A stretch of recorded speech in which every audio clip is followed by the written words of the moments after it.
No terve. Nyt olisi tarkoitus laittaa tämä kohta 20-vuotias Foresterin niin ulkopuolella oleva ruoste tuolta kuntoon. Eli tällainen ruoste, niin sitä ei välttämättä kannata ruveta maalaamaan tätä koko siipeä tai edes rajata sitä, varsinkin jos on tämmöinen vaalea harmaa auto kyseessä, koska siihen jää semmoinen sumuraja ja se näkyy tummana tällaisessa harmaassa autossa. Voisi ton vaihtaa koko siiven, mutta sitten siinä tulee taas sävyero tämän auton kanssa, että kun katsoo sivusta, niin se näkyy. Kaikkein niin kuin pienin paha, mitä itse olen kokenut, niin on se, että maalata niin pieni alue kuin vaan mahdollista. Ja nyt lähdetään toteuttaa sitä metodia. Katsotaan, minkälainen tapa itsellä on näitä tämmöisiä ruosteita laitella. Minulla on tässä monenlaista tarviketta. Tuolla ajattelin hioa. Sitten laitetaan sinne tuommoinen fosforihappo ja mahdollisesti laitetaan happopohjamaali. Ja sitten tuossa on auto värikoodilla tilattu maalikynä. Ja lopuksi laitetaan siihen vielä sitten kirkas lakkapinta. Mutta katsotaan, minkälainen homma tämä on. Ja me voin jo etukäteen sanoa, että tämä on tosi helppo ja nopea tapa korjata ja siitä tulee hyvä.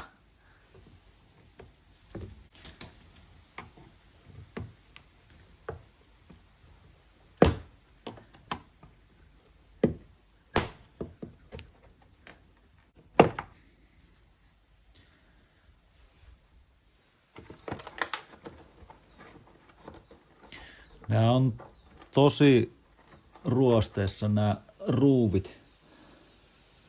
On ruostunut melkein niin kuin puhki.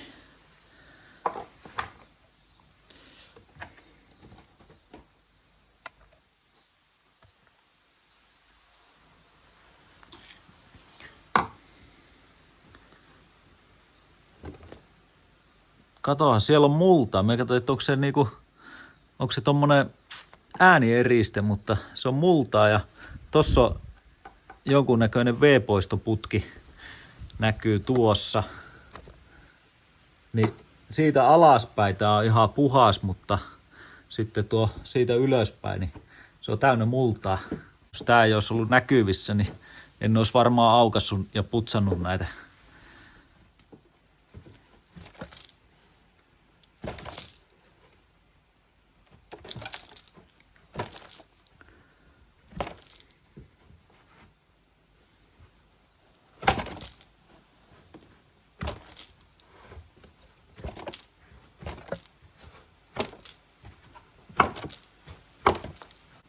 Minä olen aikaisemminkin sanonut Volkkari kanssa ja noin, että ottakaa hyvät ihmiset auki nämä sisälokasuojat, kun se on just tääkin multakasa,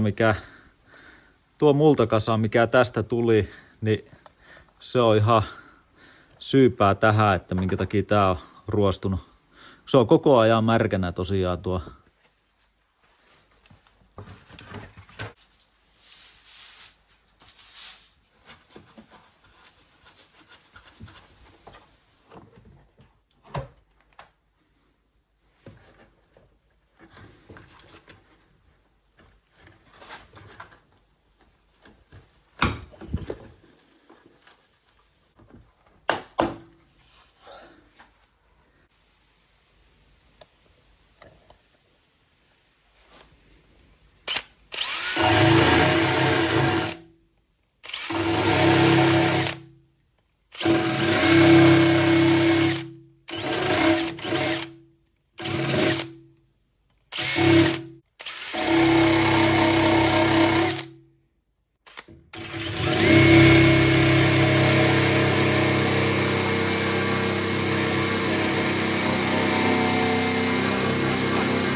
Tässä on ihan ratkaiseva ongelma tuo, että tämä ei olekaan ruostunut tästä ulkopuolelta vaan tämä on just nimenomaan, kun tuolla sisäpuolella on se multa ollut pitkään, niin sitä on sisäpuolelta ruostunut, ja jos tästä tarkemmin katsotaan, niin siinä on reikiä tuossa, kun me hioin ruosteet pois, niin tuolta sisäpuoleltakin, niin tähän tuli reikiä, että se on kulunut tai syöpynyt ihan ohueksi tuo pelti.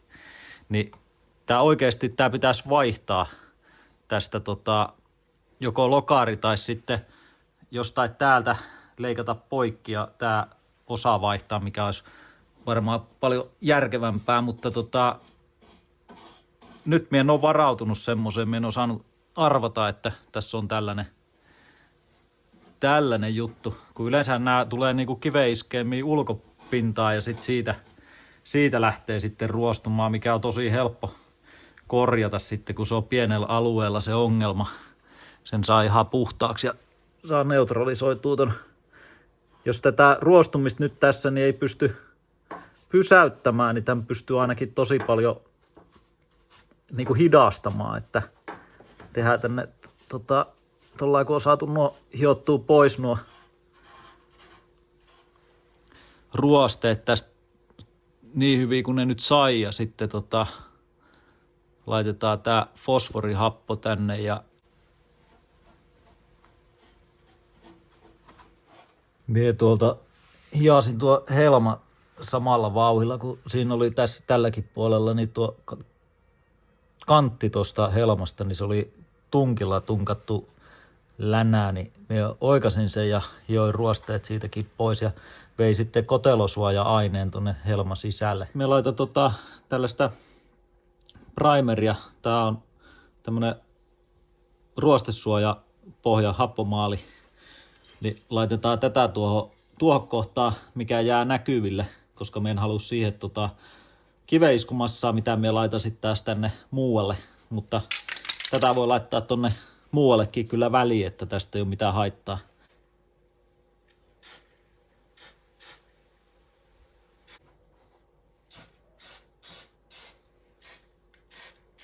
Kun vähän hiontapölyä tuossa autossa, niin tuo maali sumu, niin se ei tartu kiinni tuohon autopintaan. Se lähtee tällä pois pyyhkäsemällä. Sitten minä haluan kans tonne kiveniskumassan tänne lokasuoja kanttiin, mikä ottaa sitten noita kiviä vastaan tuossa. Tää ulkopuoli säilyy vähän parempana.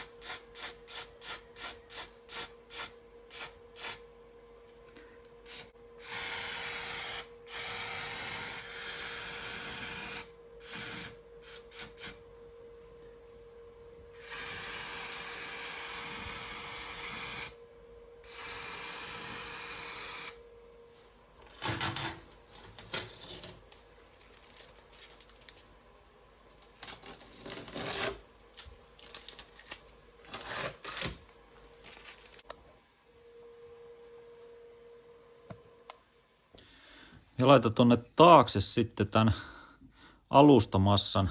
Tää on semmonen, että tää imeytyy niinku esimerkiksi ruosteeseen.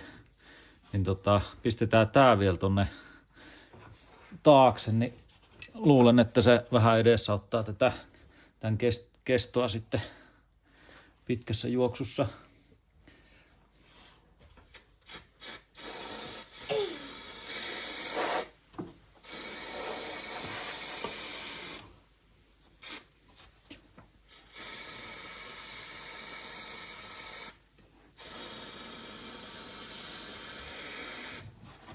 No nyt päästään sitten tähän itse hommaan, minkä takia tämä aloitettiin. Eli meillä on tässä tämä auto maalikynä.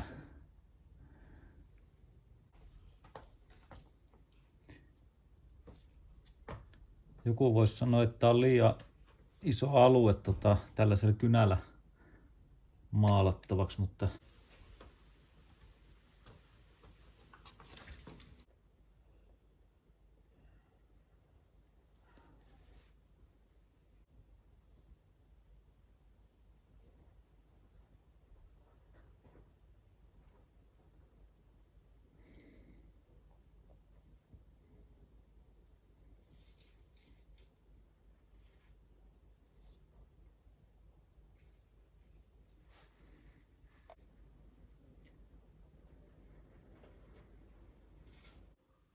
No niin, nyt se on vähän kuivahtanut tosta.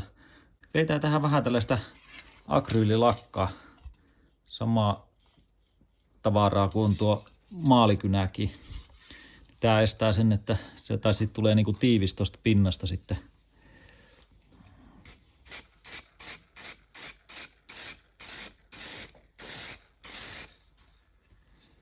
Noin, me vein sen ihan kiiltäväksi ton. Nyt pitää odotella, että tuo lakka napsahtaa, mutta me vaan huomasin, että me en antanut tän tarpeeksi kauan kuivaa. Se rupesi tuo maalikynä tuon laka alla valumaan. Eli se akryylilakka sulatti tavallaan sen maalin uudestaan. Vaikka se oli niinku pinnasta ihan kosketuskuiva, mutta vähän aikaa olisi pitänyt antaa olla vielä. Mut ei sillä ole tässä tapauksessa mitään merkitystä. Tässä on niinku tavoite, että siitä tulee siistimpi kuin mitä se oli se ruoste tossa. Ja sit jos se vaikka säilyisikin ton näköisen vähän aikaa. Se on niinku se juttu. Mut tossa kun tuo kuivaa, niin minulla oli aikaisemmalla videolla kanssa, niin me meidän volkkari maalasin, niin käy vähän vilkaiseen, miltä se näyttää nyt tänä päivänä. Se oli joitain, olikohan pari vuotta sitten vai 1,5 vuotta sitten, kun tälle tein samaa operaatio tällä meidän volkkarille.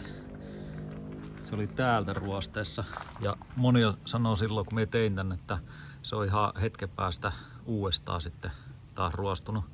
Niin en mä nyt tiedä, miltä tää nyt näyttää. Aika lailla samanlainen mikä se oli, että silloin tehdessä, että kyllä se suht hyvin kuitenkin kestää tuo tapa, mitä itse on niinku käyttänyt.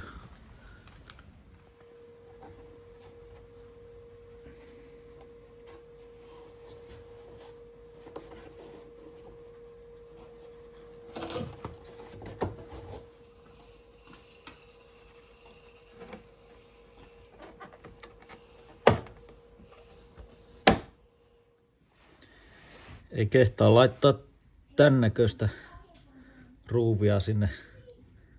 Se on melkein ruostunut poikki. Laitetaan uusilla ruueilla nämä lokaarit tänne.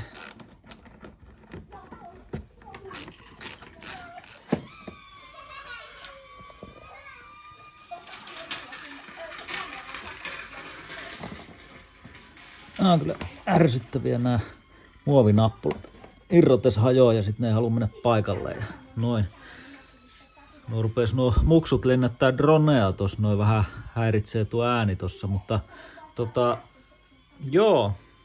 Minäpä laitan nuo helmaloput nippelit paikalleen sinne, tällaiset nappulat, niin sitten katsotaan, vetää loppuyhteenveto tästä. No niin, tuo projekti on tullut siihen vaiheeseen, että minulla on siellä niin helmat paikallaan ja kaikki paikallaan ja ruuvit paikallaan ja sitten tuo on maalaus tossa, niin se ei ihan täysin onnistunut. Se on montakin juttua, mutta tuo on takanta ruostunut, kun mä ajattelin, että se on tästä eestä tullut tuohon noin joku kiveiskelmä, mistä se on lähtenyt ruostumaan, mutta se olikin tuolta takanta se maa-aines mädättänyt sen ja sitten kun me hioin sitä, niin siihen tuli reikä ja sitten me laitoin sinne kiveiskumassaa tonne taakse, mitä vastettu on nyt sitten niinku tehty.